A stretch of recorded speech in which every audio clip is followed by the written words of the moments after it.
Hello, Digger, and welcome to another exciting episode of the Learn True Health podcast. Today we have with us PhD Dr. Ellen Kamhi. She has been teaching natural, holistic, and herbal medicine for 52 years. It's amazing. Since the 70s, she's been helping people to get so healthy that they're no longer in pain, they're no longer sick and suffering, and just a wonderful wealth of knowledge. We have such a great interview for you today. This is going to be definitely one of those interviews that you're going to want to share with so many of your friends. Maybe just like copy the link to it and store it somewhere in your phone. You know, I use I have an Android. My husband has an iPhone, so I understand there's two totally different types of phones out there, but both types of phones have somewhere where you can store notes. And I use the Keep app, and I love it. I keep tons of notes, and then you can pin them to the top if they're really important. As I was interviewing her, I jotted down all the really important points. And of course, I'm going to make sure that this is in the show notes of today's podcast at learntruehealth.com, along with all the links to everything she does. And I've stored those in my little Keep app where you can keep notes. And if you have never done that, it is a game changer. So definitely check out a note-keeping app on your phone, whether you have an Android or an Apple. You will find that being able to store some notes and quickly access them has been so helpful, because I can't tell you how many listeners and in our Facebook group, the Learn True Health Facebook group, and also friends and family have come to me saying, "Oh, I've got a sore throat," or I'm starting to have a cold. What should I do? And, "Oh no, my kid is spiking a fever," or "My kid's feeling sick," or "I'm feeling sick, my husband's feeling sick. What should I do?" And I grabbed the notes that I wrote down during my interview with Dr. Kamhi, and they have been such a game changer.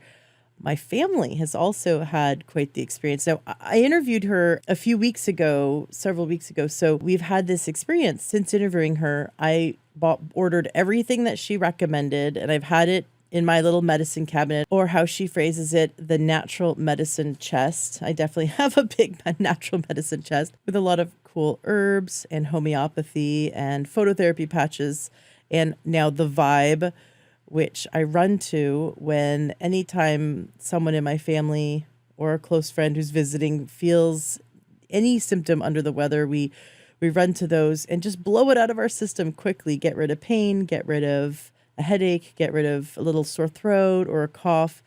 And it's just been amazing. My life, the last over 10 years, my first instinct is to go to natural medicine before going to a pharmaceutical.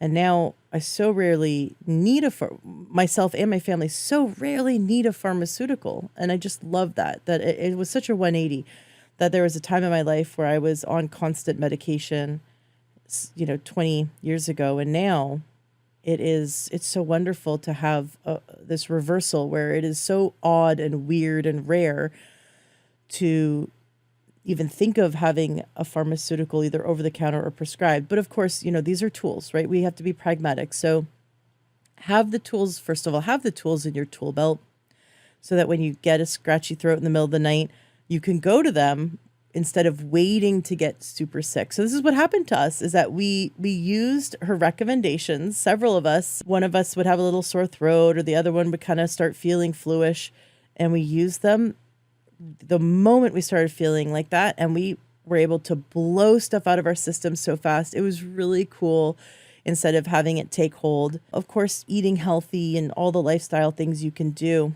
but even super healthy people get sick. And what I love, this concept that it's not that you don't get sick, it's how quickly your body can bounce back. And that is the true testament to health. How quickly can you blow it out of your system? How quickly can you bounce back? Are you still feeling sick weeks after a cold or flu? Or do you just within 24 hours blow it out of your system, and then you're moving on to the next thing and feeling great? We can always improve. No matter where we are, we can always improve. So today is one of those interviews that you're going to want to take the link to this interview, store it in the little notebook app on your phone, whichever one you use. Like I said, I use the Keep one, and I love that. You're going to share this episode. I bet you're going to share this episode at least 10 times this winter.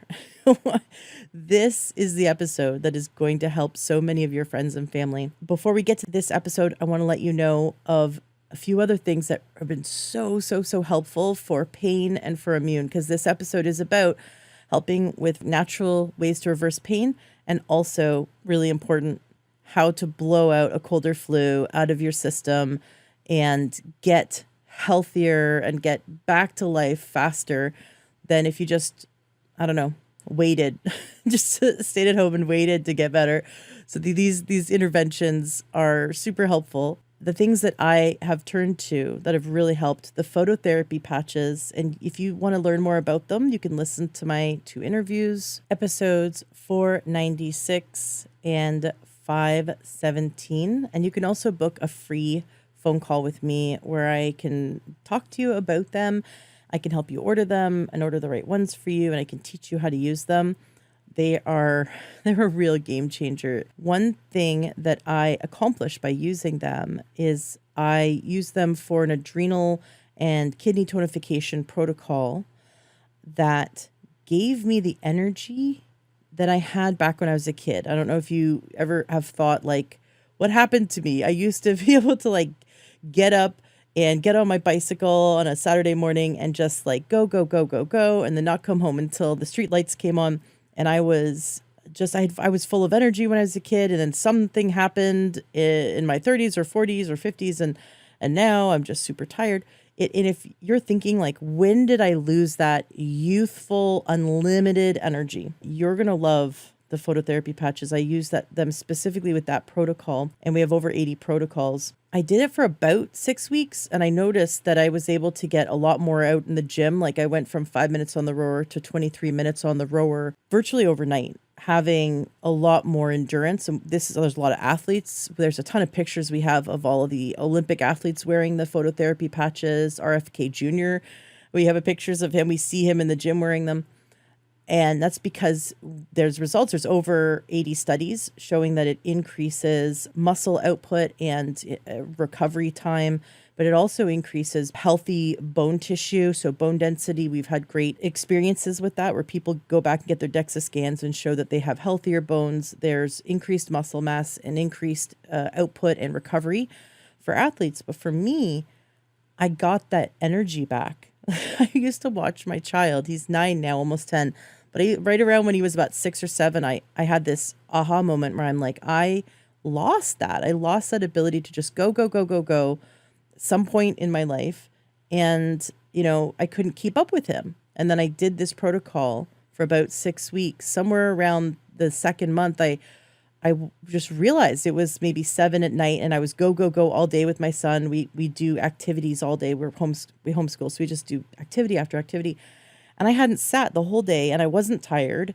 And I'm like, oh, I got it back.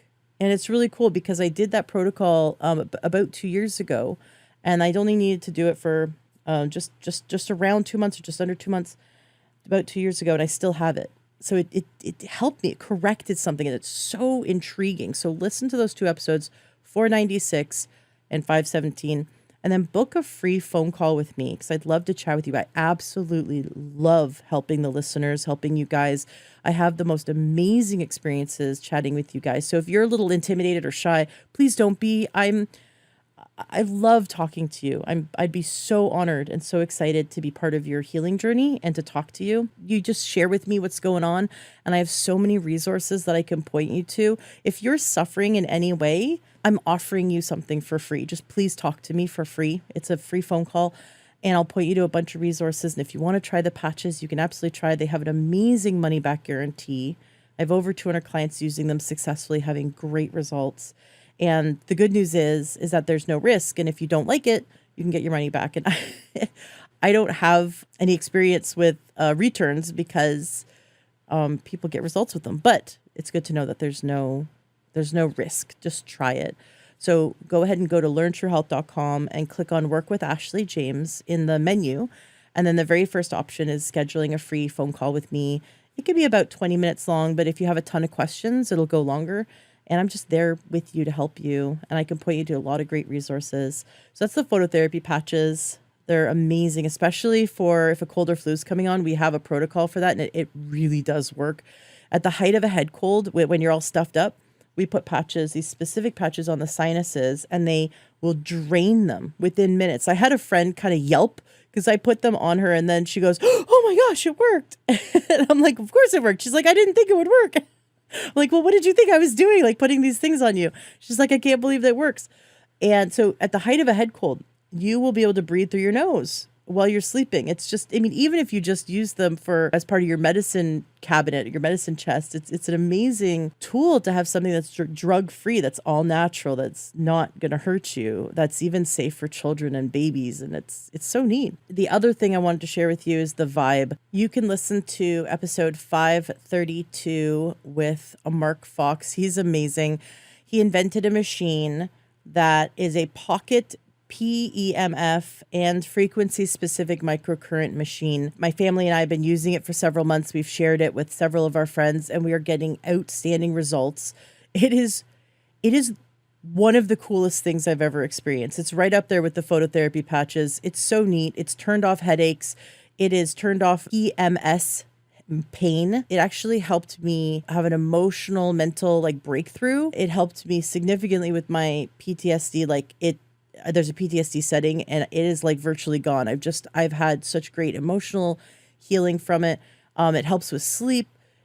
I think I spend the first hour of the interview talking to him about all the results that everyone has been getting that I was sharing it with. And it just keeps going and going. It's really neat. So out of all the Christmas gifts you could get someone, if you're getting a Hanukkah or a Christmas gift or just a holiday gift or a birthday gift, I know we always have these family members who are like, I don't know what to get them. They have everything they need. I don't know what I could get them that would add to their life because we just have so much clutter, right? We don't want to just give nonsense, right? Like just another knickknack, another candle, just something that is going to collect dust. That's not going to really add value to their life.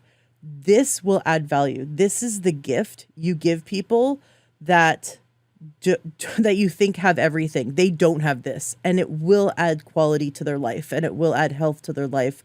And it's so easy to use, especially men. I've noticed like husbands who are, or boyfriends or whatever, men or brothers, dads are not necessarily going to sit down and eat healthy and take a supplement, but they have the aches and pains and they're not necessarily going to make these big health changes, but you want to help them in some way. They just press a button on this machine. They select one of the different programs and they put it in their pocket. And the programs are about a half an hour to 45 minutes to an hour, just depending on the program. And it makes a difference and people notice a difference. And they also have a money back guarantee. Great company. Mark Fox is amazing. So listen to episode 532. And what you want to do to purchase it is go to learntruehealth.com/vibe. That's VIBE. learntruehealth.com/vibe. Mark so graciously gave us a wonderful discount for ordering the Vibe, and get it now because it will ship and get on time to your house for Christmas. And if you are international, even Canada, for Canada, because the Canadian Post is on strike, he is shipping FedEx and he is not charging extra for that. Which he's amazing. He's like, yeah, I'm eating the costs and I'm just shipping the fastest way I can. And so that it can get to my Canadian listeners. So if you are in Canada, order it. If you're anywhere around the world, he says he ships worldwide. He will ship quickly. I'm not sure. I'm not sure if he'll get to you by Christmas, but I know that in the US, you absolutely can get it by Christmas if you order now.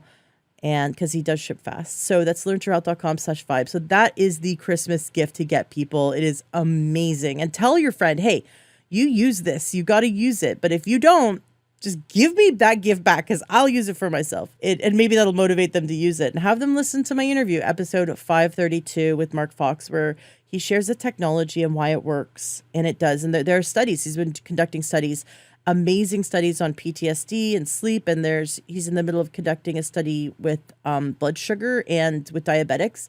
Diabetics are significantly noticing a significant shift in their blood sugar regulation, which is so cool. Well, we also have really good results with people with Lyme and the co-infections, and also MS. Just amazing. There's so many applications for this thing because it's frequency medicine, just like homeopathy is frequency medicine and the phototherapy patches are frequency medicine. This is where we're going. This is where we're heading is frequency medicine.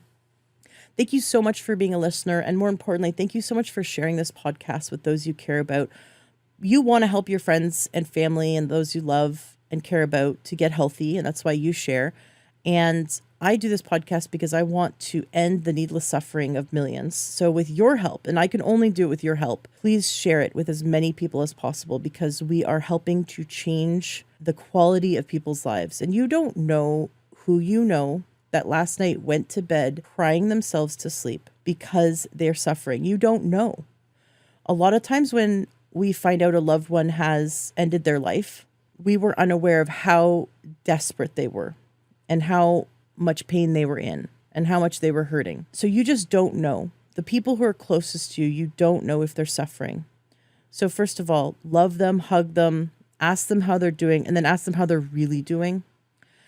And if they're suffering from physical issues, mental, emotional issues, if any aspect of health, because health is true health, is mental, emotional, spiritual, physical, and energetic, then sharing this episode and our other episodes, we have a lot of episodes on mental, emotional health and healing that you can use the search function on learntruehealth.com. I was that person. I was that person sick and suffering. I was that person lying in bed in my 20s, feeling like I was dying, having these just horrible episodes where I was gripping the bed, feeling like I was about to just disintegrate into the world. And I remember feeling so sick and crying, literally crying myself to sleep, begging God to help me. There's too many people out there that are going through that right now. And you could be, you don't even know that you could be the person that is delivering the answer to their prayers. God works through us. So if you feel any inkling to share an episode, maybe it's with your boss and you're like, this is awkward. I don't, Ashley says to share with your loved ones. I don't want my boss to think I love them, or this is awkward because, this is so personal and I know they're going through health stuff and we got to keep it professional. Listen, come from a place of caring, come from a place just of heartfelt caring and wanting to end suffering. And it will be delivered in a beautiful way. Say, hey, I don't know why I thought of you, but I when I was listening to this, I thought of you and I just wanted to share. Maybe it's for you. Maybe, my intuition is for you. Maybe it's for someone you know. But just have a listen to this because it really is impactful. And just share it.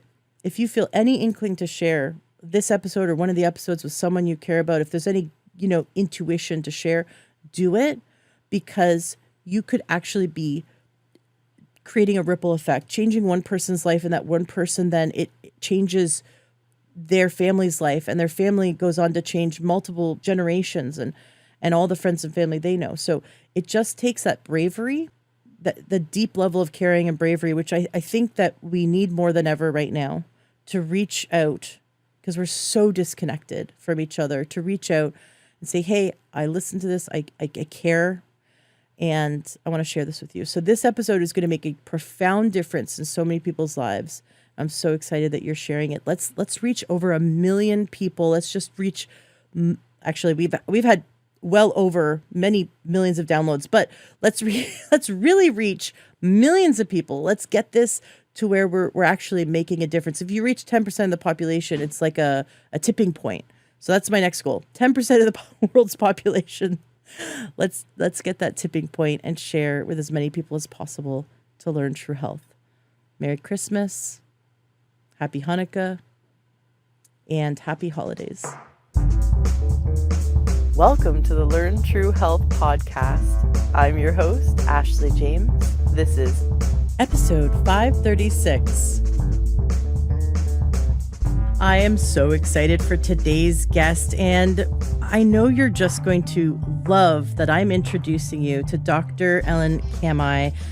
Thank you so much for coming on the show. You are naturalnurse.com. You have 2 podcasts, and you've been teaching holistic and herbal medicine, and you've been practicing since 1964. You are a wealth of knowledge, and I love that you've published 18 books, and you teach regular courses, including, understand that you also teach continuing education eligible certification for people, practitioners in the holistic health space. Well, actually, any practitioners, they don't have to be in the holistic health space. Anyone with a license who needs ongoing CE units, so that might be nurses, massage therapists, naturopathic physicians, acupuncturists, anyone with one of those licenses that where they need CE units can take classes which have a natural focus, because that's what I teach, and use them towards their regular licensure. But people can take it just for their own knowledge. They don't have to need CEUs to take our classes.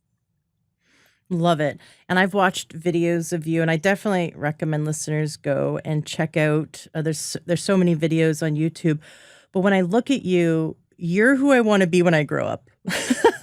You look so vibrant and so healthy, and you walk the walk, you talk the talk, and that's what we really want to see in our practitioners, right? And in our mentors, we want to see that they're teaching us the path, but they're also walking the path. Now you have a PhD and you're also an RN, and then there's this alphabet soup after your name. I know. But it's wonderful. I love it. But you specialize in herbal medicine and also homeopathy, energy medicine, essential oils, which to me, essential oils are herbal medicine, but it's that wonderful branch all into itself. And I love that you teach in such a eloquent way how to support how we can support our body's ability to heal itself and to maintain optimal health. And I'm really excited today because when in doing our pre-interview talk, we're like, okay, what do you want to talk about today? There's so many things you can talk about. And you started listing off some things, and I'm like, yes, I want to talk about that. I want to talk about that. So we nailed it down to 3 things, although we could dig into each one of these for hours. You have really effective herbs for pain, which I think is really important, especially because a lot of times pain is exacerbated by inflammation. And so, as we know, herbs are so wonderful at helping the body regulate that inflammation.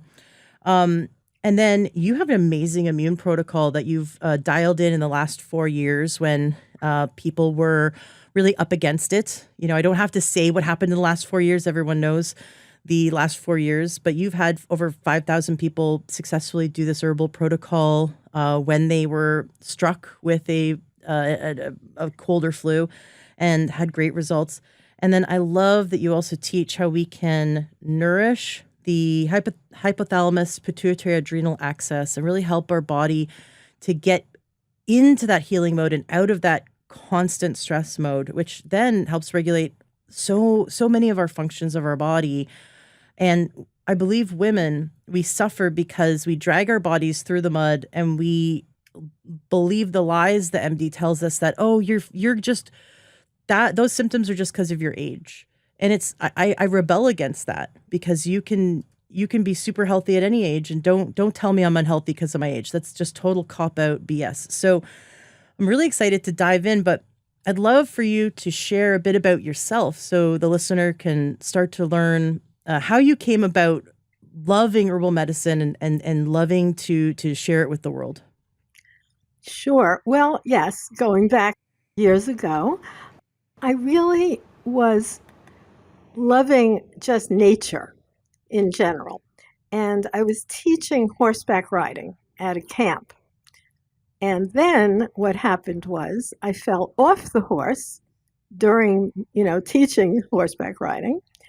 And it was very, very severe. I was told by, again, the doctor, and I don't think they were lying, and I don't think the doctors are lying to you either. I think that's just the best knowledge they have, which is incorrect. Mm-hmm. But I was told that I would not walk again unless I had surgery.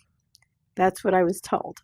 That's the only way out of this, and I'm going to have surgery in order to walk again. However, I just was always into, some people might call it talking to God, but basically, doing deep dives spiritually. And I actually got a very clear message that no, that's not the case. And you can use various plant medicines and natural medicines to be able to walk again. So I started looking around, and what I did was go to the library. And at the time, we had something which some people may not remember. It's called a card catalog. Do you even know what a card catalog is? Is it the Dewey Decimal System? Well, I'd say it's related to that. Okay. Basically, it's in the libraries. That's the only place they were. and they actually had a drawer, and you pulled out the drawer, and you could look up things. So in fact, I was looking up natural remedies for an injury, a back injury, which is what I had. And there was so much information. Right away, I was taken aback. I said, how is it possible that there's so much information, that the doctor did not recommend any of these things? How is Mm. that even possible? But nonetheless, what I did was I dug into it, and I got in touch with a lot of the people who wrote books that were in the library about what to do. For instance, a castor oil pack. It's interesting that I learned about a castor oil pack from Edgar Casey's Institute, which Mhm. is still there in Virginia Beach. And he taught all about how to use a castor oil pack. And just recently now, over the last year or so, it's become all the rage. Like, it's TikToking on TikTok and various places. Everybody has to have a castor oil pack. And truthfully, I do think that it's an excellent idea to have castor oil packs available, to learn how to use them correctly. And they are extremely, extremely useful and helpful. So that's one of the things I did. Then I also learned about various really well-known herbalists at the time, such as Dr. Bernard Jensen. I started getting all his books and writing away for many of the herbal therapeutics that he discussed, such as white willow bark would be one. And each and everything I did, thank God I had a dad. He didn't believe in any of this, but more or less I knew how to kind of manipulate him, how kids do that with their parents. And like, I wasn't going to leave him alone unless he helped me out. And because at the time there was no internet, there was no credit cards. Okay, this is another world. Right. A lot of people don't remember. So the only way I could access any of these things was to call them on the phone. And then my father, God bless him, went along with me, not so happily, but he did it. And he had to actually write checks and mail the checks to these various places. There were no health food stores yet. And then I got all those things mailed to me, and I used them. And with each thing I used, I felt better. I felt a little less pain. After a while, I was able to stand up. After a while, I was able to walk. And when you're going to get surgery, you cannot schedule it right away. There has to be a cooling off period. So by the time I went back to the doctor, I walked into his office, and I also wrote down the whole entire protocol that I had developed on my own, to get rid of this issue that was supposedly going to need surgery, which was a very severely injured back from a horseback riding accident.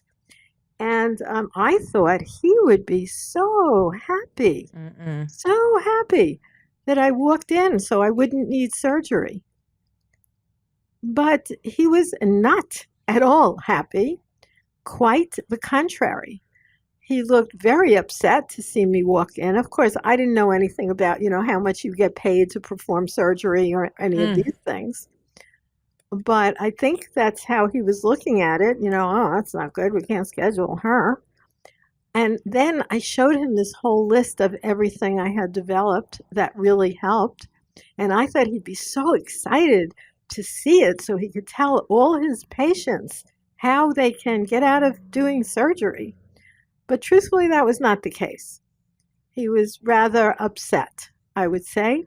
And then he held that paper where I wrote the protocol far away from his eyes and sort of looked at it like, oh, this is like really awful. And just dismissed me, basically dismissed me. But it was what set me on the path that I am on to this day, every day, all day, and what I have done my whole entire life, which is learn about natural remedies. And it's taken me all over the world. I've lived with indigenous cultures in many, many different places in the world. And then since I am also scientifically oriented, I have taken those natural therapeutics into the laboratory to not prove that they work. I know they do. anything that is really a herbal remedy, an old-fashioned herbal remedy, it wouldn't get to be that if it didn't work. Yes. So I don't question if it works, but I do like to show through science the mechanism of action of exactly where the various receptors fit in, let's say, to that inflammatory response and lower it. Where does it bring it down? Is it reducing one of the immunomodulatory cytokines that cause pain, or is it just turning off receptors? Like how does it work? So I've done a lot of work in various universities around the world with that. And so I've been very, very busy with herbal medicine for really my entire life. Oh, I love that. I love that so much. Yeah, you do eco tours for cures. That Yep. would be amazing to travel with you, that where you take participants to indigenous areas to experience the ancient healing arts of the traditional cultures. How do we find out about the eco tours for cures? Would that be on your website, naturalnurse.com? Well, a good place to go is naturalnurse.com and then look at classes and events. And under that, we have the Echo Tours for Cures listed, where you could click on that and find out all about them. We've been doing that. Maybe this is perhaps our 40th year of taking people into live actually in indigenous areas around the world for a week and study with not only ourselves, but indigenous healers. But we also do local um, tours like that. For instance, in Long Island, we do many walks in the summer where we take a walk. This is only like a 1-day event. And we gather wild, edible, and medicinal plants and then make them into medicine. We also do eco tours right in Chinatown in New York City to learn about Chinese medicine. Mm. So we have a vast array of ways people can work with us to learn more. Oh my gosh. So like that would be the best for me. That's an ideal vacation. That's that I have now put that on my bucket list. If anyone wants to send me a gift, send me on one of these eco tours because I that sounds like so much fun. I love It that. is. I've had a few walks with naturopathic doctors here, like around Bastille, around there's foliage, there's forests around Bastille, and then certain forests locally to where I am in the greater Seattle area or up in Snohomish County. And I've had some experiences walking with naturopaths, and they'll pick herbs and tell me about it, and I just think they all look like plants to me. It's like a big green mess of weeds, and they're like, oh no, this is so good for you, and try Well, they this and are eat that. And plants. They certainly are plants. yeah. And weed, really, that's an interesting word because weed really kind of means a plant that you don't know what to do with it. Exactly. But it's interesting because last year, Bastille actually had our event through them. So we did it in coordination with Bastille, and we took a lot of people on that trip, and they got course credits through Bastille for attending our Echo Tours for Cures. Nice. That's so cool.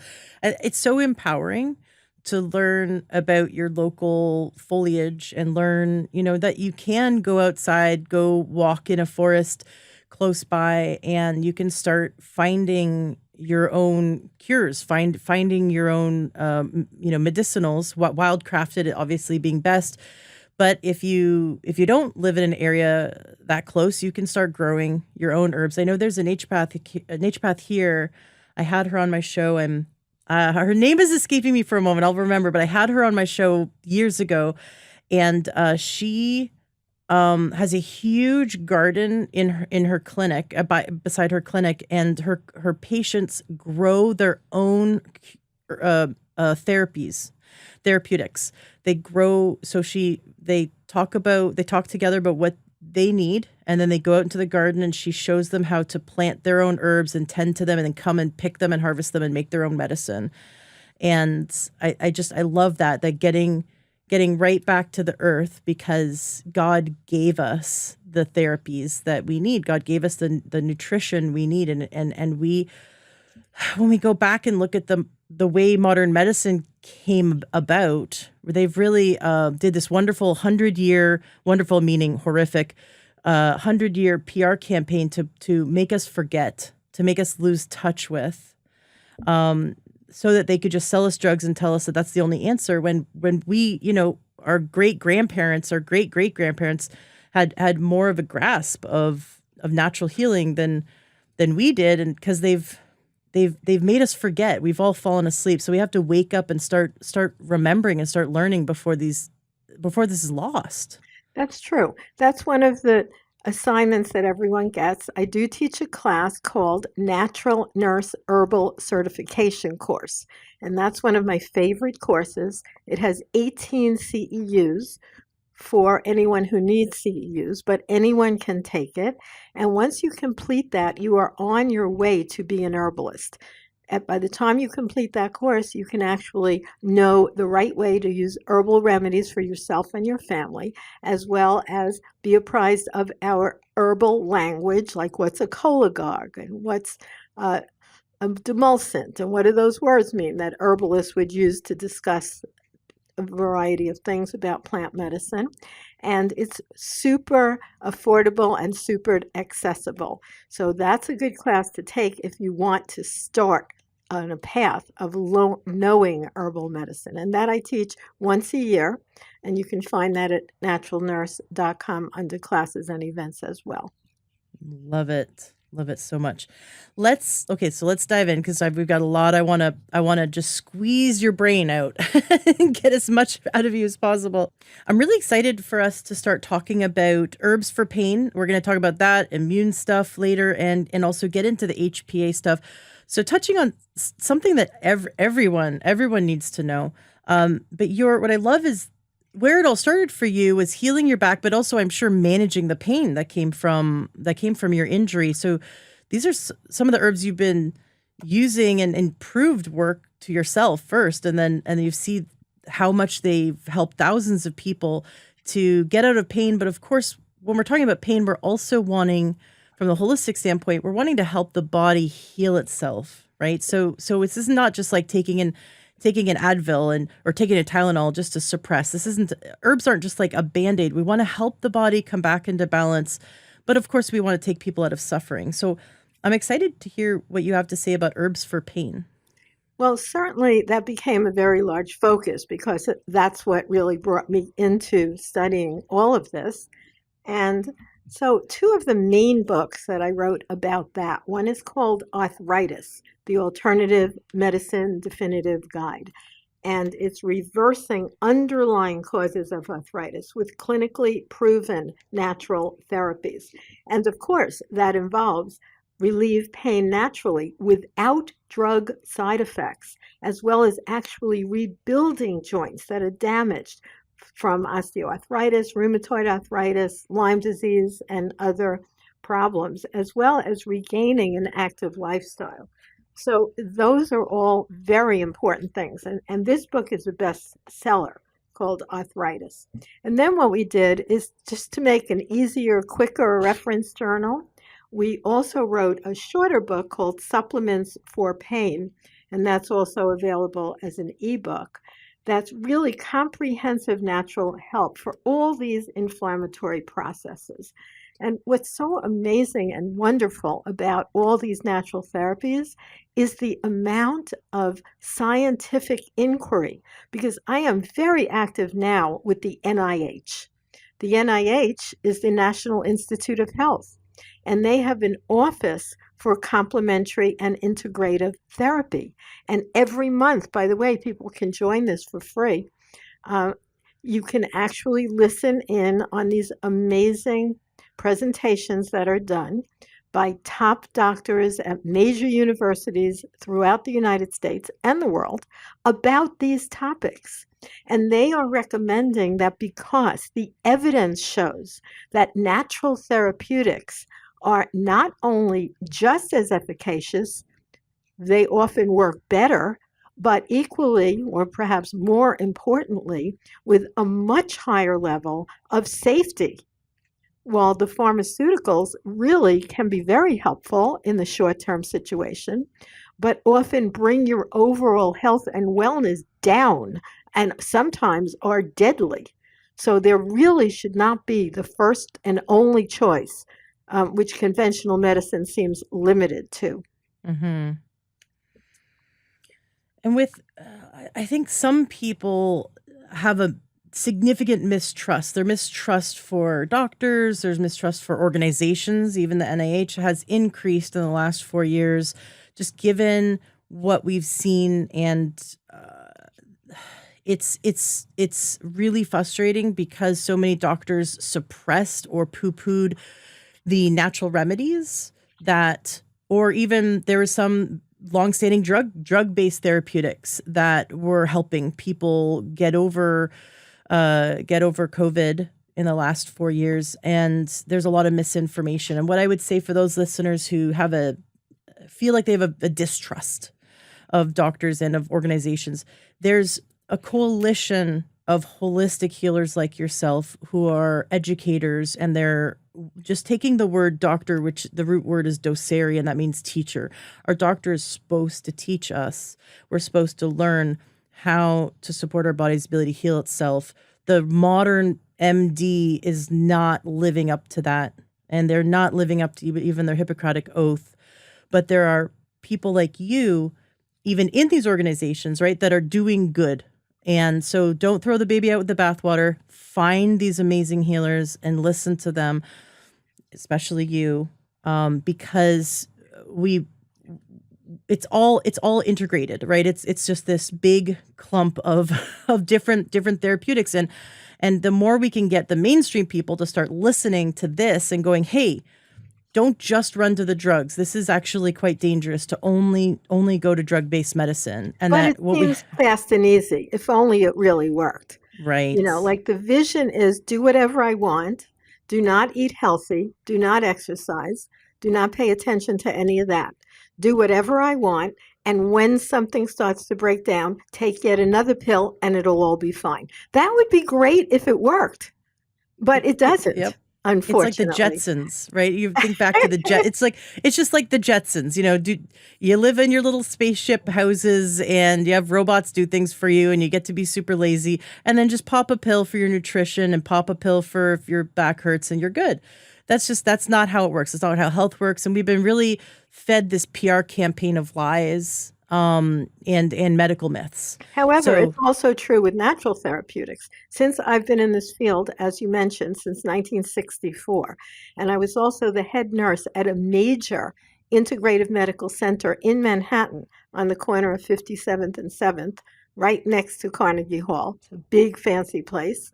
And I was the head nurse there for 23 years. The doctor was Serafina Corsello. And we actually literally saw many thousands of patients. And everyone who came in got a lot of testing. I think that there's under testing done in mainstream medicine. Everybody should really have a complete analysis of their nutritional status, every nutrient, because that's where you can then actually put together an excellent diet that supports those things that you're low in, as mhm. well as using targeted supplements when needed, which is a very different approach than do whatever you want and then take a drug. Mm, right. And the amount of nutrients, the micronutrients that we get, and those phytochemicals that we get from herbs, you can measure in labs, but you see the results. You can measure it in labs. That's why it's so good. But you have to get the right kind of laboratory that does a full micronutrient assessment. And a regular laboratory will often not do that. And truthfully, it costs money to do it because it's not going to be the kind of test that's under health insurance. But you can get quite an intense view, even down to what micronutrients are missing from your Krebs cycle from a lot of these Wow. modern laboratories. So it's Mm-hmm. really worth looking into because sometimes you can find, wow, that's the missing link. I'm low on this micronutrient, which is not found in a conventional drug, not drug test, but blood test. And then you can use herbs, foods, etc., that actually fill in those missing links. Love it. Let's get into the specifics of using herbs for pain. Great. There's so many. And I know people know some of them, but I'll let you know some information about ones that might be a little bit more obscure, but that I have actually done case studies on how well they worked. So one I would talk about is the green-lipped mussel. And actually, it's an edible shellfish that's native to New Zealand. And it's very high in a very unique kind of fatty acid known to reduce inflammation. And it's a previously unidentified omega-3 fatty acid. So a lot of people have not heard about it. But green lip mussels also contain amino acids, trace minerals, glucosaminoglycans, which are all things that fill in joint tissue because it's a component of cartilage. And it's a really, really good thing to, incorporate if you're looking for pain reduction. And people don't know about that one too much. That's a really interesting one. So And how would they take it? Is that encapsulated or do they yes, just nowadays, yeah, yes, absolutely. I mean, if you have a kind of area that has traditional Chinese medicine nearby, which I know Seattle does, as well as New York City. We have a very in-depth Chinatown area as well as in Flushing. So that's an easy thing to get in those kind of areas because they're familiar with it, green lip mussel. But nowadays, as you said before we went on, you can get anything on the internet. It's actually a very easy thing to find. really interesting? I'm surprised because I think of herbal medicine and being only plant-based or vegan, and your first thing is an animal, is a crustacean. But that's just like looking for our nutrients, looking for our nutrients in our food, and supporting our body's ability to heal itself by finding whole foods that contain the healing properties our body needs. Well, certainly lots of plant-based nutrients are. For instance, bitter melon, which is Mm, also called Mamortica tarantia. It's also known as cerasee. A very interesting thing because cerasee, the leaves on that plant bring down blood sugar. So mm-hmm. it's often used for things like diabetes and also arthritis. So it's helpful for psoriatic arthritis in particular. And when we dig into that mechanism of action that I mentioned before, we find out that it slows the rapid cellular proliferation that causes that buildup of scaly skin that people have when they have psoriatic conditions, such as psoriatic arthritis. And I would combine that with homeopathics too, because I always use in my protocols homeopathics, foods, exercise, herbal remedies all together. Some people like just to use herbs, or some people like to use just food, etc. But I'm someone who really looks across the board. But also, I don't develop protocols for individuals at this point. I've done so many thousands, and I find my time is better used to teach other holistic or just conventional people who are already using remedies for people how to integrate natural therapeutics, which are so much better, so much safer, and actually better outcomes. And so you have a happier client, and then you have a happier professional who feels really good about the information that they're sharing, as well as seeing people get better, which is very exciting. I would say almost every doctor and nurse went into that field because they wanted to help people. But Mm-hmm. because of mostly the influence of the pharmaceutical companies, and this, by the way, in my book, The Natural Medicine Chest, I have a full chapter on the history of natural medicine, and it's very focused on the politics of natural medicine. It Mm-hmm. didn't just happenstance that doctors do not know about natural remedies, other than, of course, naturopathic physicians at Bastyr and others at naturopathic colleges are highly trained in natural remedies. But it's not a mistake. It was actually a specific coup and takeover of even medical schools, so that the only thing doctors learn about really is very little. They just mostly learn about pharmaceuticals and surgery, of course. And so those two things are great. I wouldn't say we should throw them out, but I would say they should be used very little. My own parents, lived, my mom's alive, 96, never took a pharmaceutical.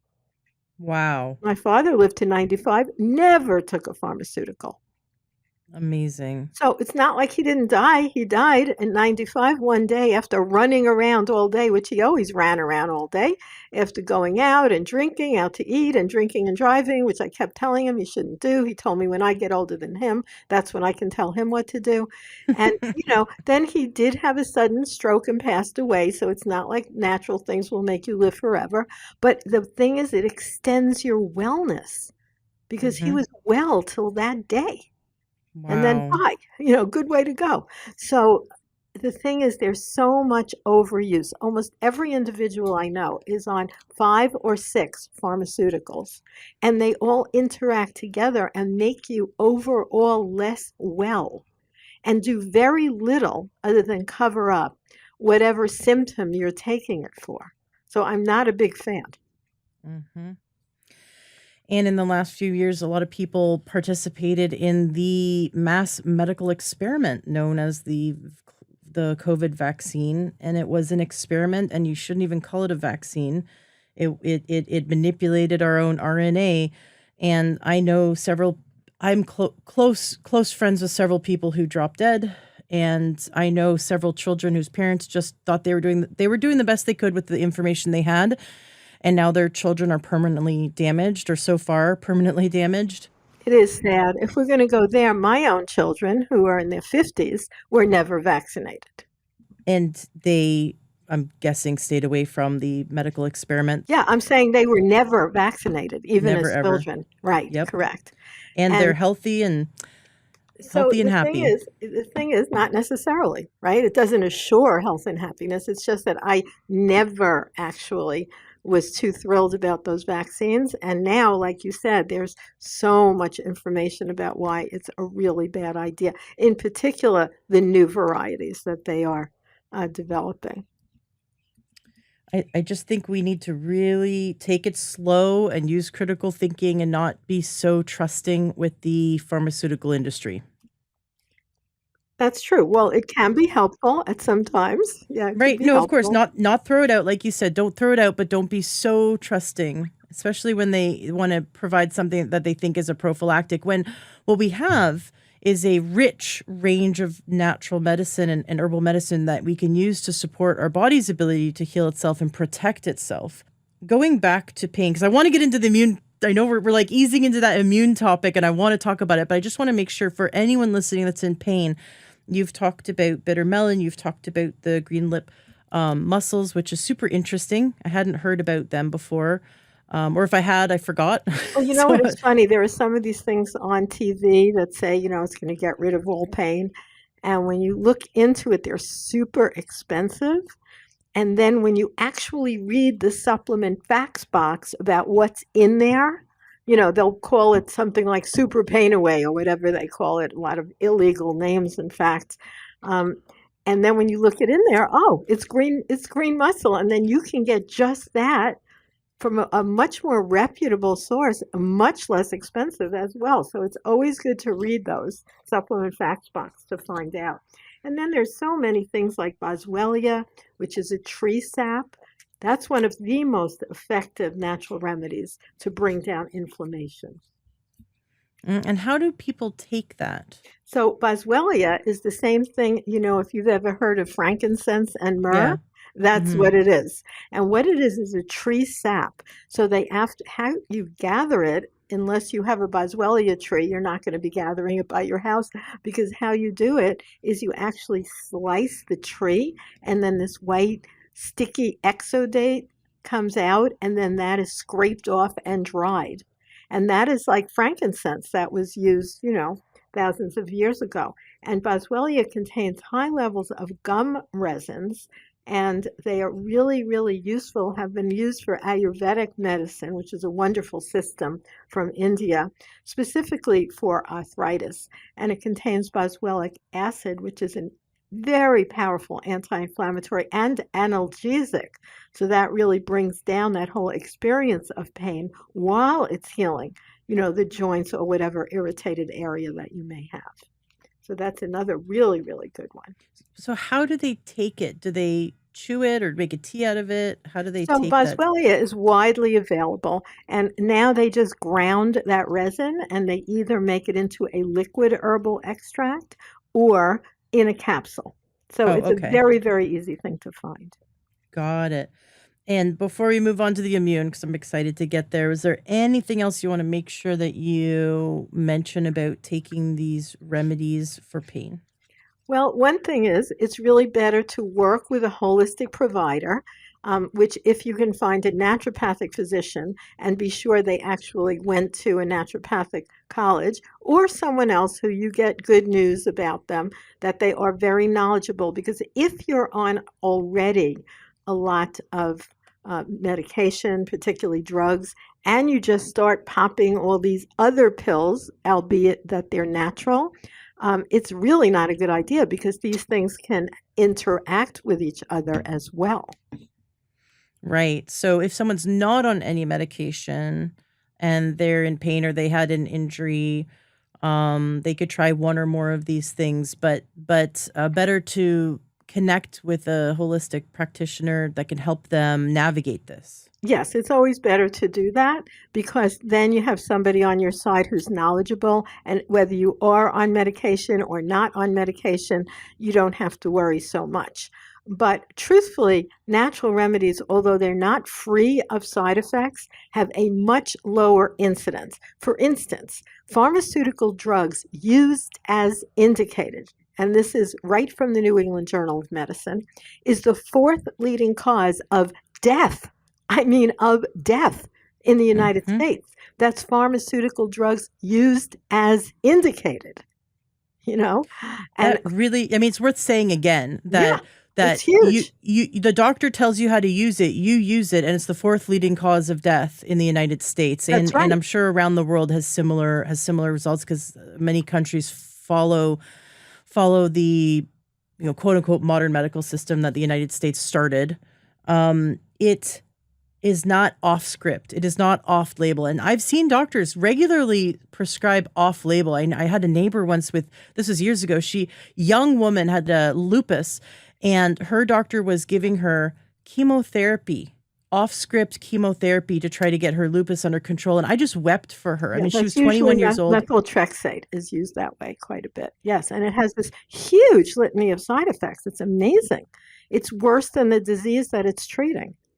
Right, but that's we're not even talking about off script. How many times doctors use off script? We're talking about as prescribed, and these are drugs that are approved. And every drug that's been taken off the market for killing too many people, including my mom, was once approved. So we have to remember that all drugs that have just been horrific at hurting people were all approved, and then they eventually get taken off. Anyone can just get, if they have it at their house while they're listening to our podcast today, they just go, if they have Tylenol, I mean, or any other over the counter non steroidal anti inflammatory drug, on the label now, there's a horrendous black label warning about liver damage and dropping Hmm. dead from Yeah, taking it once. I mean, this is on the labels. yeah. That's how bad it is. So it's not something to play with. So I love that you're pointing this out because it's so important to recognize because I feel like as adults, we have a very childlike, almost like nursery rhyme relationship with the medical system. It's like, oh, it's the big protector that when I get sick, it's like having parents when we're kids. Like, I'm just going to go to them and they're going to make me all better and they're just going to give me the right drug. Oh, I'm having an infection. I just need to get some antibiotics and I'm going to be good. And yes, the medical system, the emergency medicine, drug-based medicine has its place, but to trust it blindly is where we really lose our health, is where we really go downhill. And so to recognize that it is the fourth leading cause of death when it's used appropriately. I just want to read this. Anybody can look it up. I'm looking it up right now. Black label warning. This is for any kind of NSAID, non-steroidal anti-inflammatory. Causes an increased risk of serious gastrointestinal adverse events, including bleeding, ulceration, and perforation of the stomach or intestines, which can be fatal. These events can occur at any time during use and without warning symptoms. This is from the NIH. See, I told you the NIH is doing quite a bit. So, Mm-hmm. hey, do we really want to pop those, or do we want to take some boswellia, which is super safe that we just spoke about, or Mm-hmm. white willow bark is another one that you actually can get yourself, which is a great pain medicine, or making a ginger tea and then also using it as a ginger compress. These are all things we talk about, both in our book Arthritis and in our book Supplements for Pain, and how to use them and how to use them safely. Because not that you maybe want to never use drugs. Maybe you want to as a last ditch, not Yep. as a first choice. Exactly. I love that. I love that. And thank you for pointing that out. That just like you, right before you went into that library and took the catalog card and started looking through it, and right before you had that big revelation, like, why didn't the doctors tell me about these remedies? Why didn't they even know that this world existed? It's like you're pulling back the curtain. And I think about that moment in The Wizard of Oz when it goes from gray to color, when it goes from black and white to color. It's this whole world that we don't know about because we're never taught. It's not taught in mainstream. It's not taught in, movies, TV shows. It is always about drug-based medicine in movies and TV shows. And not to get super into like conspiracy, which I will. The pharmaceutical industry funds Hollywood, funds all the media you consume, unless it's independent media like this podcast. So you have been the what you've read, what you've seen on TV, what you've seen in newspapers, your entire life has been shaped by this giant PR campaign. And it is Orwellian. It is like Big Brother. And there's this whole world, and luckily we don't live in a country where it's banned and it's hidden from us. But I feel like we're constantly fighting for our right to continue keeping this information available.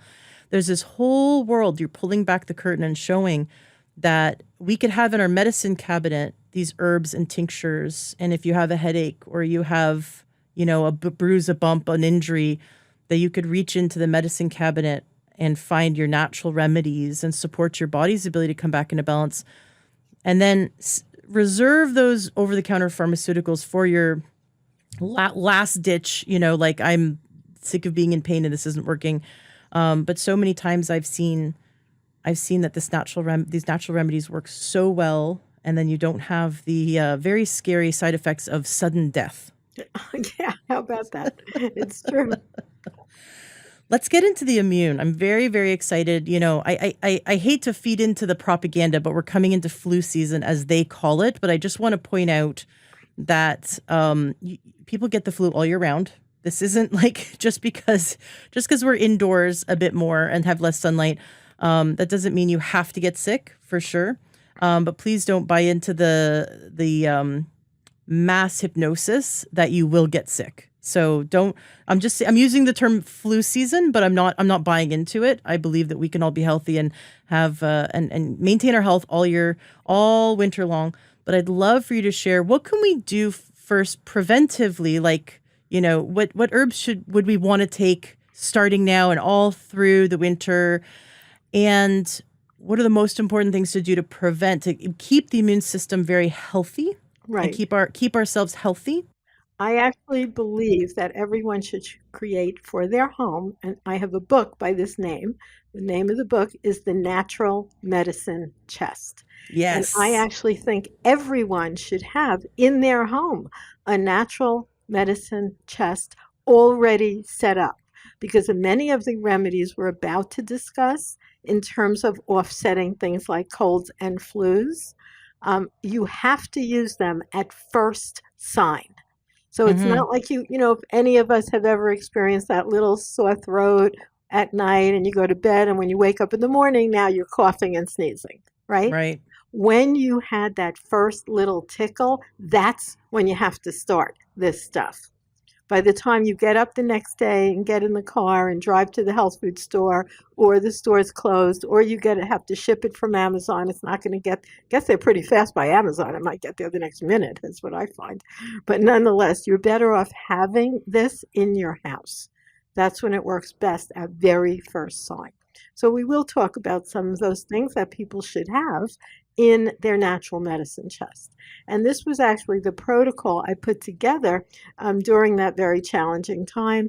And thousands of people used it and actually had basically no problems at all, which is great. So the first thing is a very easy remedy to have around, and that's vitamin C. And vitamin C, as you know, is super easy to get. I would actually recommend that people get powdered vitamin C because then it has no additives, it doesn't have the capsuling agents, it's just pure vitamin C.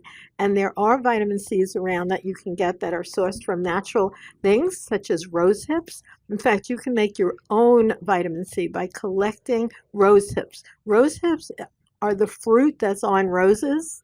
And after Mm-hmm. the flower falls off, then there's like a round ball there. That's the rose hip. So you collect the rose hips, let them dry completely till they're really dry, and then you can just pound them with a mortar and pestle. All herbalists have to have a mortar and pestle, and use that powder and just mix it into a little water or any other kind of drink. But you also, of course, can very easily just buy vitamin C. That's usually going to be ascorbic acid. Ascorbic acid is usually sourced from corn. It might be GMO corn or it might be non-GMO corn. Some of the brands will list that it's non-GMO, which would be a better choice. Nonetheless, vitamin C. Now, taking about 500 milligrams of vitamin C daily is a great idea. But when you think that you're starting to come down with something, you can take up to 10,000 milligrams a day. In fact, you can check yourself how high you have to go by seeing when you get to bowel tolerance. And bowel tolerance means you've taken so much vitamin C that you're starting to have loose stools. Then you back off a little bit. And that's not something you do ongoingly all the time. That's only for when you feel you're being challenged. But again, you need to have it around. So that's one of the best remedies to have around all the time, vitamin C. It's a great place to start. Now, another remedy that I would never be without is sometimes called elderberry syrup, but it's from a particular plant. The genus and species of the plant is Sambucus nigra, which is black elderberry. And that grows in many areas. If it grows by you, you should actually collect it, but you have to collect it when the berries are there. Because if you go to collect it in the middle of the winter and there's no more berries there, you're out of luck. And so that's not the time to get it. But it's so widely available now. So many brands. I definitely have my favorite brands. I don't like to name favorite brands when, we're on a non-commercial podcast. But if anybody wants to know, you can just email me through Natural Nurse, all one word, naturalnurse.com, and I'll tell you some of my favorite brands. But there are several excellent Sambucus on the market, and they're just called Sambucus Liquid. Sometimes they're called Sambucus Immune. They have various names. Something to determine which ones are best is read the supplement facts box, because you can get Sambucus which has tons of sugar in it. You can Mm. find Sambucus that has artificial sweeteners in it that I don't recommend. Mm. Or you can get Sambucus that is very thick and black with no negative additives, and where you get a very high level of concentrated berry in every teaspoon. And so normally you don't take this every day, but at that first sign, you take about a teaspoon of this thick black. It's actually delicious, so it's great to use for kids too, every 2 hours or so. Mm. You don't have to wake up at night to take it, but for every couple hours, and then you can go to sleep. And if you wake up at night, your throat's sore, you take it again, and that can really stop you from ever getting sick ever. I love that. I love that. It's when we look at the supplement facts, sometimes it'll say like, how many milligrams of it, like a concentration of the Sambucus. Right. What would you say, 500, or is there like a number we're kind of looking for? Well, it's really wide spread out over the commercially available products. So in general, when you need it, high is better because you can't just get a few milligrams of this. This has to be concentrated into, some of them have up to 12,000 milligrams per dose. Those are some of the better ones. And you Okay. see the difference because instead of being a watery liquid with preservatives and sugar in it, it will be a thick black herbal liquid. And that's what you actually want.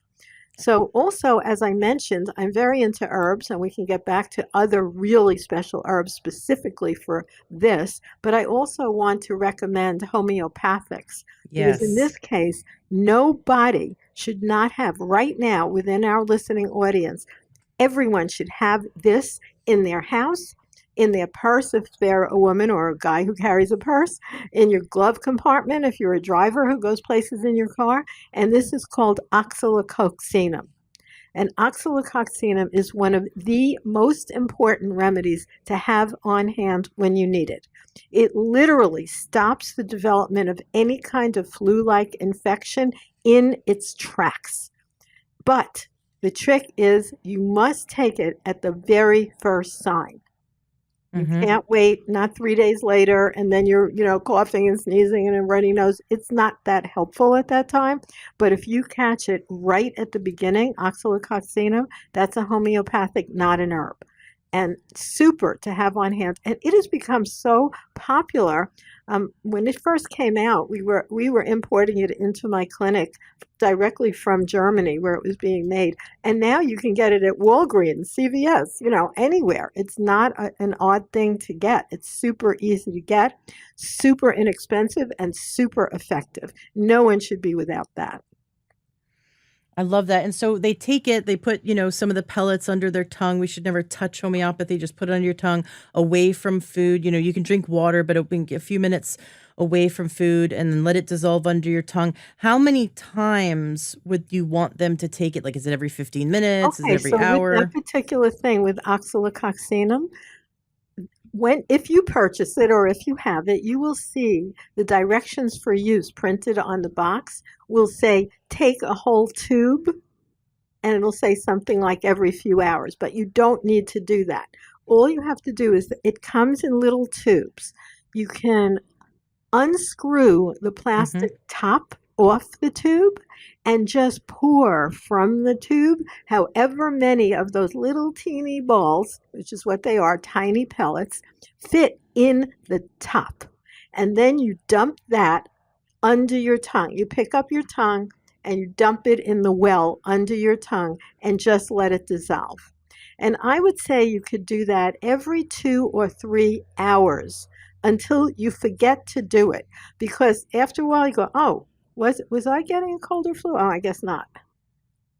Because it Love it. just goes away. And then, I would not again say, oh, it's 2 hours and I have to wake myself up at 2 in the morning to take it again. No, just while you're up and then go to sleep. And then in the morning, if you're still having issues or if you do wake up in the middle of the night, you do it again. And in most cases, that's going to be the end. You won't get the cold or flu. That's how phenomenal oxylococcinum is. Mm-hmm. I love it. I love homeopathy so much. It's, obviously you want to talk to your own pediatrician, hopefully a holistic. My son only sees naturopathic pediatricians unless, he's in an emergency situation going to, children's hospital. Other than that, he's only seeing naturopaths. And we've used homeopathy since he was an infant, since he was a baby. And that's what I love. There's no placebo effect there because I have a colic baby crying from gas pain, and I put something, a little homeopathy under his tongue, and he just smiles. Homeopathy is definitely one of the best interventions, Oh, and it works very well along with so herbs. well. And it is currently being massively attacked by the Yes. FDA and FTC. So if you think of that you might like to learn about homeopathy in the future, I suggest you purchase, I'm not selling them, I'm just saying, find one. Buy a homeopathic first aid kit today Hmm. because they're really aggressively making it not available anymore. Why? Why not? because they're saying if you take apart a homeopathic remedy and it says it's, let's say, from chamomile flowers, which might have been the original mother tincture, and if they take apart the homeopathy, there's no chamomile in that pill. That's right, because that's the definition of homeopathy. It's not substance, it's beyond substance, it's within the realm of energy medicine. Yes. And it's just being not allowed. And it is so inexpensive, so super effective, and excellent for children. I don't know that I could have raised my kids who are getting like in the 50-year-old age now without homeopathics. It's really great. And not only that, children take them more easily because it's little teeny sweet sugar pills Mm-hmm. rather than herbs. Sometimes it's hard to get them down. I'm thinking of my kids running under the table when I was trying to give them herbs. They wound up getting them anyway because my house was a benevolent dictatorship. Not that the kids get their way. I got my way. And they had to do what I wanted. And when they were teenagers, I put a sign on the refrigerator saying, "Move out now." Well, you still know everything. But nonetheless, they managed to grow up somehow. I love that. And I love that you mentioned homeopathy. It's not molecular medicine, it's energetic medicine. And that is poo-pooed by the mainstream medical system. But now we can see, first of all, you can see that it works for, you just see that homeopathy works. There's around the world so many studies, but I've personally seen it in my own life. But what is so great is it is so gentle on the body. It's like, talk about side effects, very, very minimal, if any. There's something called proofing, which, you can prove that wasn't the right remedy. You might experience some discomfort temporarily. It's very rare. I actually have Very rare, and never seen it personally. not with the dosing that you would get in a homeopathic first aid kit. When you Right. start to get into, and we're not going to talk about what this means, but maybe you'll know. When you start going up into the 200 C range of things, and you're going after very deep genetic issues, then that's where those provings often come out. You don't have to worry about it. Just get simple homeopathics that are widely available. And of course, one amazing, amazing thing. How old is your son? He's 9.5 now. So he might be the right age, because if you're a soccer mom at all, you should never go to any sport without arnica cream. Mm-hmm. Because I can't tell you, on the soccer field, as not only my son, but all the kids would run over every time they twisted or bumped something and they had black and blue, whatever. You put arnica cream on it, and everybody's amazed to watch it disappear in front of your eyes. Yep. When I played softball and I got a softball to the eye, and my chiropractor, I feel really fortunate that my mom was into natural medicine, and I grew up seeing a chiropractor and a naturopathic doctor. And my chiropractor had given me arnica cream, and I put the arnica cream, and I got a softball in the eye. It was a fly ball. I mean, I should have had the world's biggest black eye. I put arnica cream on that, and you wouldn't have known that I got hit in the face with the softball. I know. It's so amazing. It's so amazing. I actually do have in my it's attached to my purse is a little first aid kit, and I have arnica pellets in there, and a few other homeopathies. And I definitely have the cream at home. My son runs up to me and gets the arnica pellets if he ever, bumps himself. It's so wonderful and so easy to use. And it's, and cheap too. So cheap. I know, right? And it's so effective. And the thing with homeopathy is, if you didn't get a result, like, go to a practitioner, get them to help you, because sometimes it just takes a little bit of knowledge, just a little bit of diving in and learning, and then you really start to get results with it. I have a friend who has a family and 3 kids. None of them are vaccinated. She was never vaccinated. Her mother was never vaccinated. Her mother, who passed away a few years ago, very, very old, had a wonderful, healthy life, helped bring homeopathy to Washington State. And the entire family, that's the first thing they go to. And they blow, anytime a little cold comes on, they just blow it right out. Take their homeopathy, blow it right out. Any bumps, bruises, take some homeopathy, it brings the body back into balance. That comes back to frequency medicine. We have to acknowledge that we're not just physical matter. We're not just meat sacks, that we are more energy, and that we are more vibration and more frequency than we are molecules, than we are solid. And the homeopathy works on that plane. So I think it's brilliant. I think it's more brilliant than than the pharmaceutical industry, than those synthetic drugs. I think it's more brilliant. So do I. And it really should be just commonly available, commonly used.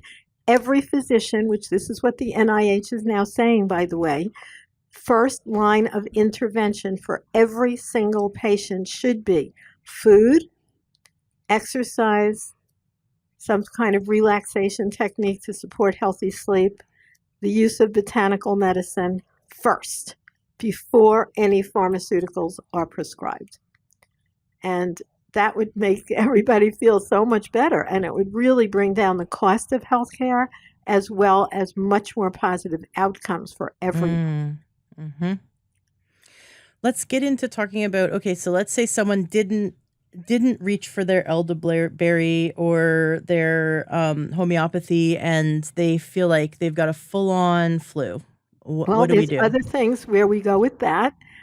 First of all, besides those, there's some very good herbs that actually are antibiotics, okay?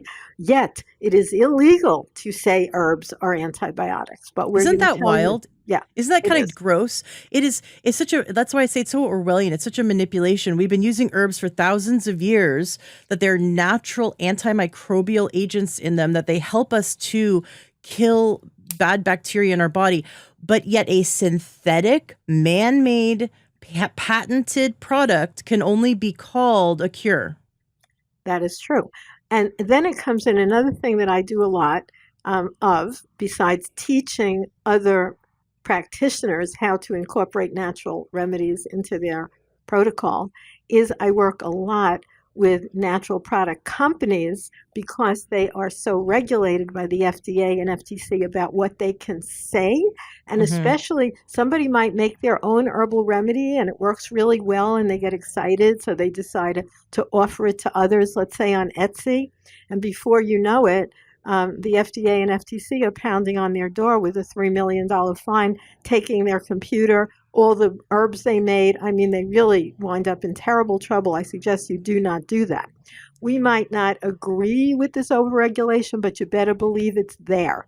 And the thing is, you can say something like oil of oregano, echinacea, and golden seal, like we're going to talk about now. I can tell you right here on our podcast today that these actually kill microorganisms as well as increase the speed that our white blood cells move through our system, recognizing and gobbling up any kind of invading bacteria or viruses. I can tell you that in an educational way. I can write about it in my book. I can have it on my website because I do not sell it. But as soon as you are selling it as a product, let's say echinacea or golden seal, or an echinacea golden seal combination, you have a nice little bottle of it, and there you say on your website that it's antimicrobial, that's when it becomes illegal to say it. Wild. So if you're not selling anything, you have a lot more latitude in terms of sharing this information. And so that's one that's really good to have in your house that does what you just mentioned, actually kill microorganisms once you're already having something that's beyond those first, that first issue throat. So echinacea and golden seal is excellent. Another one is oil of oregano. Oil of oregano is a very strong antibiotic.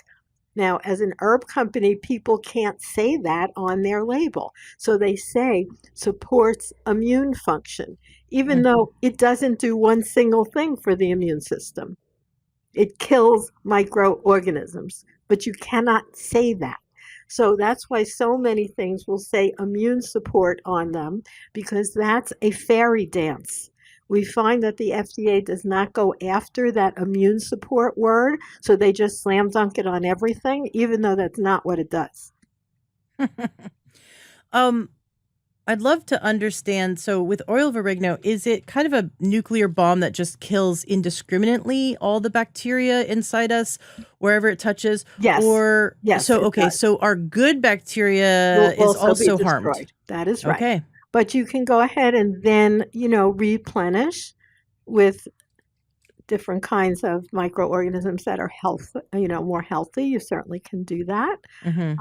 But yes, That's one that really does actually kill microorganisms, as does garlic, as a matter of fact. And Hmm. garlic doesn't, make a decision about whether this is good bacteria or bad bacteria. It kills all the bacteria. So if you overdo it, while it's good to do heavy amounts while you have a cold or flu, you may also want to do something like probiotics and or prebiotics. And a good way to do that, I think the best way to do that is sauerkraut. Yes. Live culture, though, fermented live culture. Got to look on the label, make sure there's no vinegar in there. That's not the real stuff. You want the real probiotic, just water and And salt. So salt. brine, usually your refrigerated section. You can make your own. Yeah, making your own's pretty easy. They So have these easy. really good makers of it that you can get again anywhere. And they're just like a heavy old-fashioned ceramic. And then there's a heavy weight that you put on top of your cabbage if you're making it out of cabbage. And it's really not a big deal to do that. And sauerkraut really, I think, is really one of the best ways rather than buying all these very expensive dried Hmm. probiotics and prebiotics. I mean, that might be okay too, but I think it's really preferable. Another thing I really love is BioStrath, which is an old-fashioned Saccharomyces cerevisiae. It's been on the market since 1962, and that really acts as a postbiotic as well as a prebiotic. So reestablishing that healthy microbe is important, but that's not our first consideration when we're dealing with an immediate cold or flu. That's going to be the Right. The our plan later. rebuilding. Yeah. Right. So the rebuilding, but just I think it's really important to talk about that there's a rebuilding after you're sick, whether it's a little bug, a little head cold, or something greater, a virus or a bacteria, that there's a period of time where you're focusing on the acute issue. You're kind of throwing everything at it, right? Supporting the body, but also taking some natural, killers, right? It's like garlic and oregano, natural killers. And then we have to acknowledge that when you start to feel better, just when you start to feel better, you have to be like your mom telling yourself, no, you got to still go to bed early. Because how many times and I know everyone listening's had this, you start to feel better, you go back to your regular routine, and then it relapses and you start to feel tired again. You're not done. Right. Just because the acute symptoms have diminished does not mean this isn't, again, we're not in the Jetsons. You didn't just take a pill and all of a sudden you're better again. So there's that rebuilding phase. So actually, I feel like it's three phases. It's the acute, and then it's the, okay, you feel better, but actually your body's still fighting it. You might not have these massive acute symptoms. Your body's still fighting it. So give yourself a few more days of grace. Like, just give yourself permission to be more restful. Maybe go for gentle walks or something, but rest. Don't eat sugar. Don't eat dairy. Eat whole foods. Nourish your body. Another one that we haven't mentioned, which is really helpful to have in the house, is colloidal silver. Yeah. And colloidal silver is strongly antimicrobial. And it's not something you really want to take lots of every day, like some of them recommend. No, but have it in the house because it really is a very effective antimicrobial. And then, like you Yes. said, food is so important. In my protocol that I gave so many people, homemade soup is really Mhm. important. And if you're vegan, you can just make a vegetarian soup. If you're not, you can use organic chicken in the soup, which of course has actually been studied, scientifically studied, to reduce the length of colds and flus. You can limit solid foods, especially dairy and wheat. In fact, it's a good idea to not eat much of that ever, as a matter of fact. Right. The less you eat of it, the less aggressive the infections are to begin with. And then always have lemon around because you squeeze Mm. about a half a lemon into a cup. And then you can add garlic to that as well. Just crush some garlic in it and a pinch of cayenne pepper and honey to taste. And you have about a cup of that every 2 to 3 hours. And it gets rid of that entire infection super fast. You can feel your sinuses opening up and your Mm. throat not being as sore. So there's a lot that we can do with self-care and these natural remedies that really make a huge difference, much better than anything they have pharmaceutically. My mom would make me, she wasn't much of a cook, but whenever I had a sore throat, she would boil water with fresh ginger, like crush the fresh ginger, chop it up, put it in there, and boil the ginger for a while, put in a few sprinkles of cayenne, And I mean, I was a kid, so it's like I couldn't take that much kind, but she'd put some in. And then she'd turn the heat off, and then she'd squeeze lemon in there and stir some honey in, and I would drink that all day, and it would just blow that sore throat right out. I just loved it. And then more recently, in the last few years, I think the last 10 years, more recently, the last 10 years, I was turned on to thyme, and I like getting fresh thyme from the grocery store, but I take a whole handful of fresh thyme and take hot water, have it boil, but then take it off the stove, put it like 4 cups of water, put it in, and then leave the lid on for 10 minutes, and then just drink that with a little bit of honey when you're congested, because it will just, like, no matter how congested you are, I can't believe it. Just all of a sudden you are draining. It's amazing, but don't my one thing I learned the hard way, don't do it too late at night, because it would cause me to cough because it was draining so well, but I'm lying down because I'm sleeping. So that's more of Right. like, do it during the day, but not late at night. But it's amazing. It was better than, I mean, I really do not do over the counter drugs, but I have in the long time ago in the past, and it worked for me better than any, over the counter pharmaceutical, decongestant. It worked Right. Well, faster. there's a difference, like you said, Ashley. Sometimes when we're dealing with coughs, we need to know, even in terms of herbs, which we teach in our course, the Natural Nurse Herbal Certification course. Is this a decongestant, or is it an expectorant, or is it a Oh, cough suppressant? And even herbs have different actions along those lines. And sometimes you take something that you know is natural and has something to do with coughs, and when you take it, it's actually an expectorant, something like horehound. That's going to make you cough more because you're coughing up that congested, solidifying mucus, which is great, but yep. maybe not overnight when you're trying to sleep. So you're so right Right. about that. So you want like at night, what would you want? You want to help sleep, but you want to kind of almost like dry out a bit. Is there something to Yeah, you want to take something that's not going to be an expectorant. You want to take something that's going to be like a relaxant, even chamomile or some herb that relaxes all the muscles so you don't cough as much overnight. I'm thinking magnesium. Well, That's magnesium's a very, very good relaxant, even when people have muscle cramps or, almost everybody could use some magnesium. And of those, I really prefer magnesium glycinate if you're going to take Mhm. a form of magnesium as a supplement. You mentioned, so the echinacea golden seal. Do you like that better in a tincture, in pill form, dry form, tea My form? favorite kind is an liquid extract, which is very different from a tincture. And the only people who would know that difference are herbalists, because the word tincture has to do with extracting out using alcohol as what's called the menstruum, which is the soaking agent that you put Hmm. the herbs in. That will make a tincture. A tincture will usually give you a certain milligram amount per dropper full if it is one of those little liquid bottles. But if you get an extract, a liquid herbal extract, that means every dropper full has 1,000 milligrams of concentrated herb. I would prefer a liquid extract in terms of echinacea and golden seal. Wonderful. And how often would they take that 1,000 milligram dropper while So they're sick? if you're well, not at all. It's not something that you want to do daily.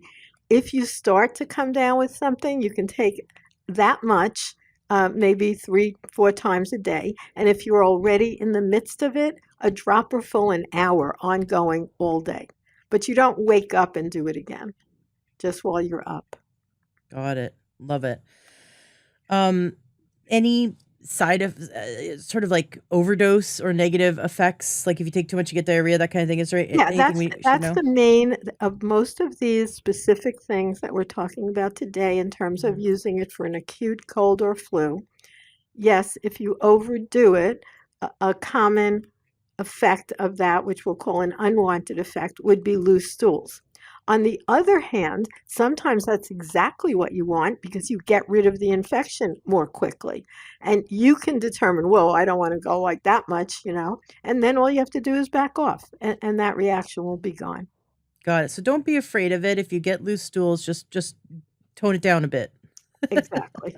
And then you definitely do um, decrease the amount as you're getting better. And then there'll be a certain day you kind of forget to take it, and that's when you're done. I love it. I love it. And we talked about oil of oregano, but we didn't really talk about how much that it is that nuclear bomb that we should, when we're done taking it and we're in that recovery phase of building back, take my thing is, no matter how long you were sick, take a few weeks, even though you feel good, take a few weeks after you've recovered to just be more gentle with yourself and rebuild. So eat that prebiotic, wonderful prebiotic foods, eat some probiotic rich live culture fermented foods. It doesn't have to be a lot, just like a spoonful with each meal. It doesn't have to be a huge amount. I know some people don't like the taste of sauerkraut. It's okay. There's other foods you can ferment also. But the variety, the better the variety. There's more. I've been told that there's more culture. There's more probiotic culture on one spoonful of sauerkraut than there is in a whole $50 bottle of probiotics. Yeah, not just more, but much more bioavailable. It's so Exactly. far better than taking any one pill, So truthfully. good. Yeah, so good. I interviewed an amazing man a few years ago who has had HIV since I think the 80s, and he says that because he eats fermented food every day, because his gut is so rich and so diverse a microbiome, he knows his immune system is so much better off than all his other friends who unfortunately have passed away from it. And he just he says it's when we support ourselves with this food, we're supporting our immune system as well. It's and I love that. We can see it. We can clearly see it in his health and in others. How do we take the oil of oregano? So oil of oregano, you have to get a really good brand. So again, then you're not going to be just getting oregano and distilling it yourself, unless you are. That's another whole distillation process. But most people will be purchasing already available oil of oregano, and they vary greatly in terms of quality. So that's another one. If you want to give me a call or text me or email me through naturalnurse.com, I'll give you some really good brands, but it's usually a little teeny bottle with a dropper top. And it's often a liquid. Much better to take that as a liquid than a capsule or a tablet. And then you just turn the bottle upside down and let like 2 drops fall out onto your tongue.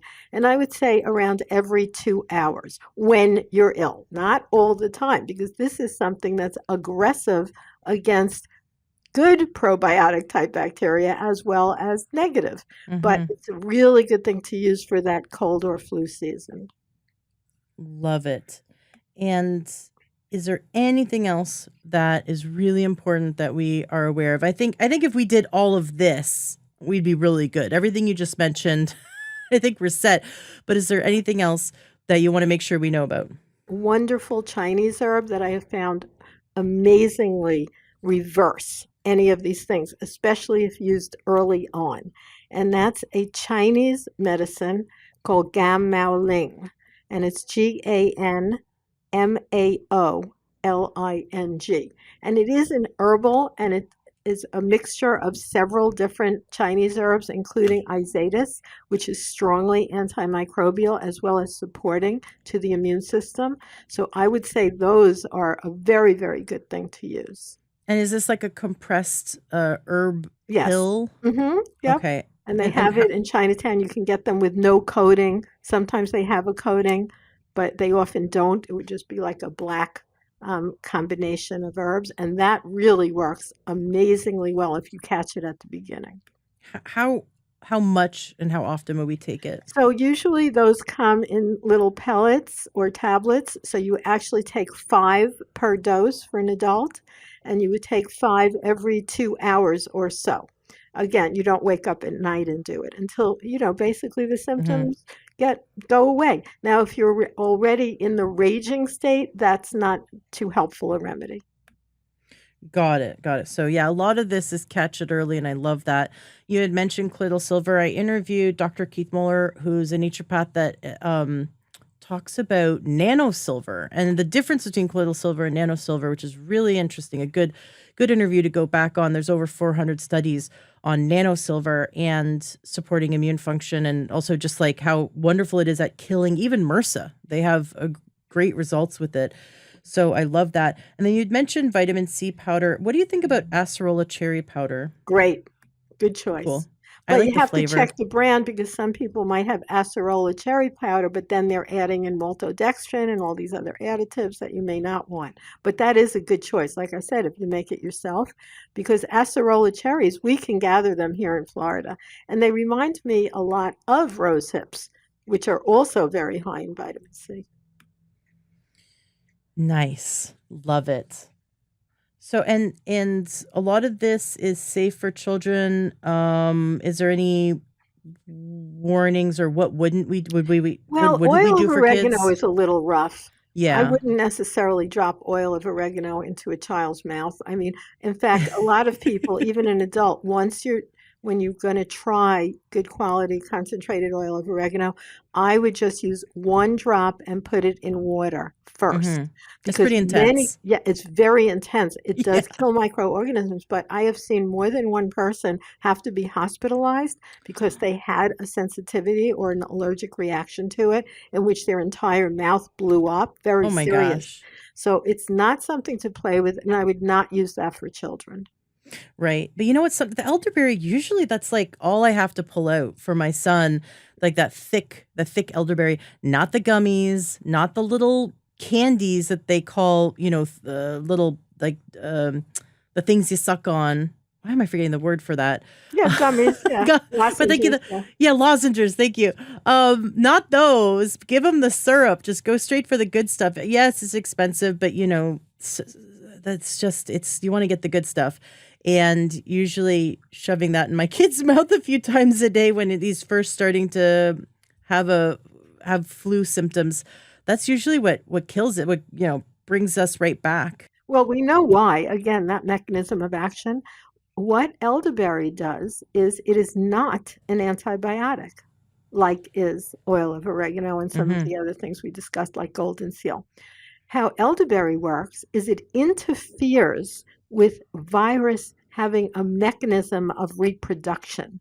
Because why you feel a little not so okay first, and by the next morning, if you don't do none of these things we talked about, the next day you're all swollen in your throat, is because overnight, in particular, viruses reproduce Hmm. a lot. So now there's millions of them instead of a little of them. But it's amazing. The research has shown that elderberry specifically interferes with viral duplication. And that's how it works. I love that. I think that's how zinc works also. They talk about increasing zinc. It does something. It interferes with the virus in some way, whether it's getting into the cell or replication. I can't remember It which does. one. Zinc is amazing. And there's actually been so many studies on it now that you actually can claim that zinc is antiviral, which is amazing, but it has been so well documented. I love that. But this is my frustration. The doctor, as in the lie we've been told, right? Not your doctor specifically, but the lie we've been told is like wait to get sick and then come get a drug, right? Or, let's give you a shot of a bunch of chemicals and that's gonna train your immune system to be healthy. And both are take away your power, and the both train you to believe that your body cannot heal itself. You cannot trust your body, and it's like almost anti-God. Your God gave us the ability to heal, and he gave us everything on this planet to support our body's ability to heal itself. I'm not saying never go to drug-based medicine, but learn about what you can do, and then you will almost never, if not never, need that type of medicine, the drug-based medicine, because you'll have everything you need in, or almost all the time, everything you need in this natural world, which is so much more diverse and supportive. So true. So I'm on my soapbox.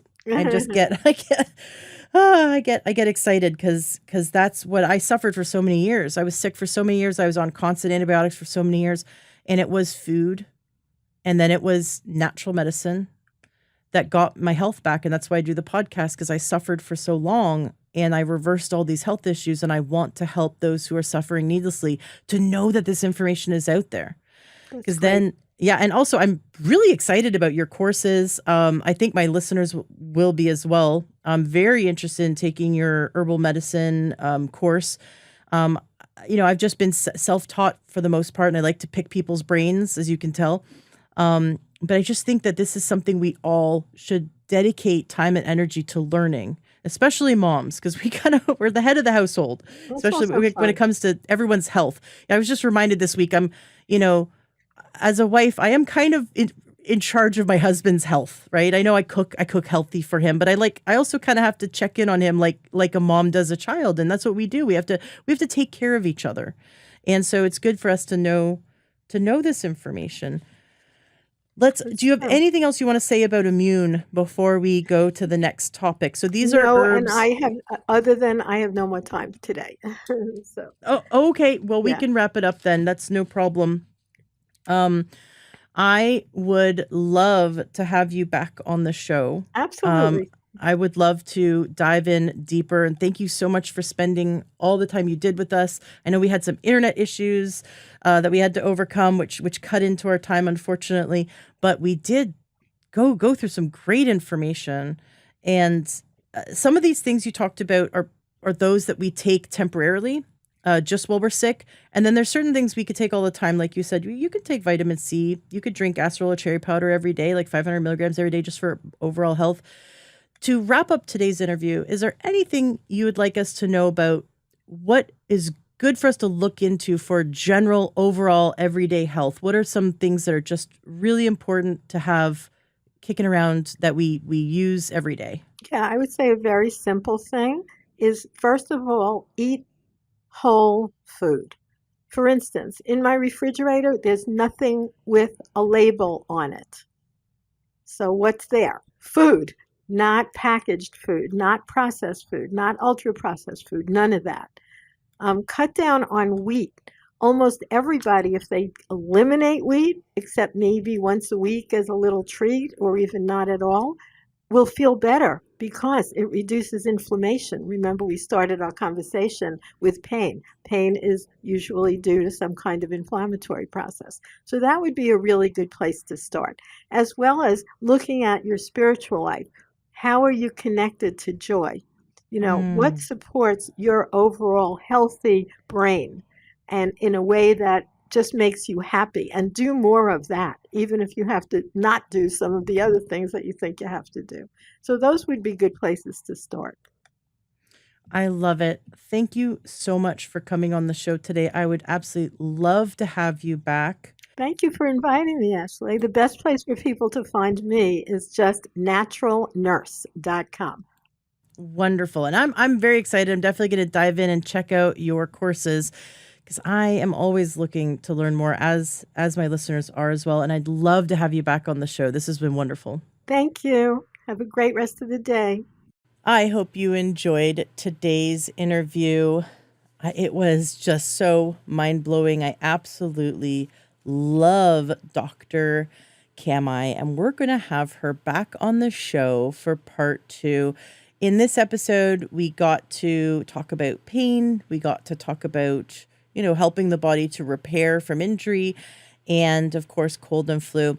The next time we have her on, we're going to dive into helping the body to get out of fight or flight and to go deeper in healing mode through stimulating the HPA axis and the vagal nerve and all the things that I don't even know because we haven't done the interview yet. But we're going to dive down those rabbit holes and see where we land.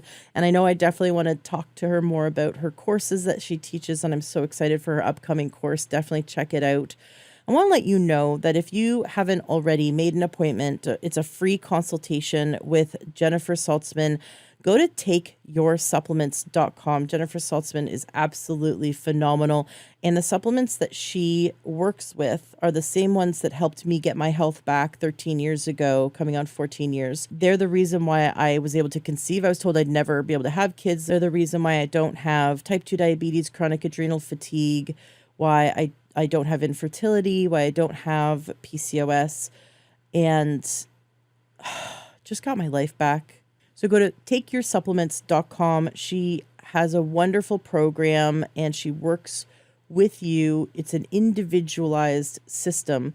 Now, they do have wonderful protocols for immune support for people who are suffering with more chronic immune issues and chronic digestion issues, anything from hair loss, from skin, hair, and nails to supporting your heart health, your brain health, your liver health. They have a wonderful programs, wonderful supplement programs, and also recommendations with how to adjust your diet to best support your health. I really like their immune support stuff, and especially like bigger immune things that you're facing. They have some pretty cool things. So check her out. I know if you thought that this episode was interesting, you would think talking to Jennifer Saltzman would be very interesting. So go to learntruehealth.com. It's wild that she gives a free session, and it doesn't cost any more to buy the supplements than if you bought them on your own. But these aren't in the stores directly. She helps you order the right ones for you based on your needs, based on your budget, based on your weight. It's all measured by body weight and dosed by body weight. And she gives you a wealth of resources as well. So it's a really great rabbit hole to go down. So I highly recommend going to takeyoursupplements.com and chatting with Jennifer Saltzman. She's absolutely phenomenal. I hope you have a wonderful rest of 2024. Of course, you might be listening to this 8 years or 10 years in the future. I've been doing this podcast for coming up on 10 years, and I still have people listening to episodes I did 10 years ago. And this is evergreen, this content. This is true health content. So wherever you are in your life, whatever year it is, I hope you're having a wonderful, wonderful, blessed, and amazing experience. And thank you so much for being a listener. And thank you so much for sharing my podcast so we can end needless suffering of millions and millions of people. And you are a part of that by sharing. Thank you.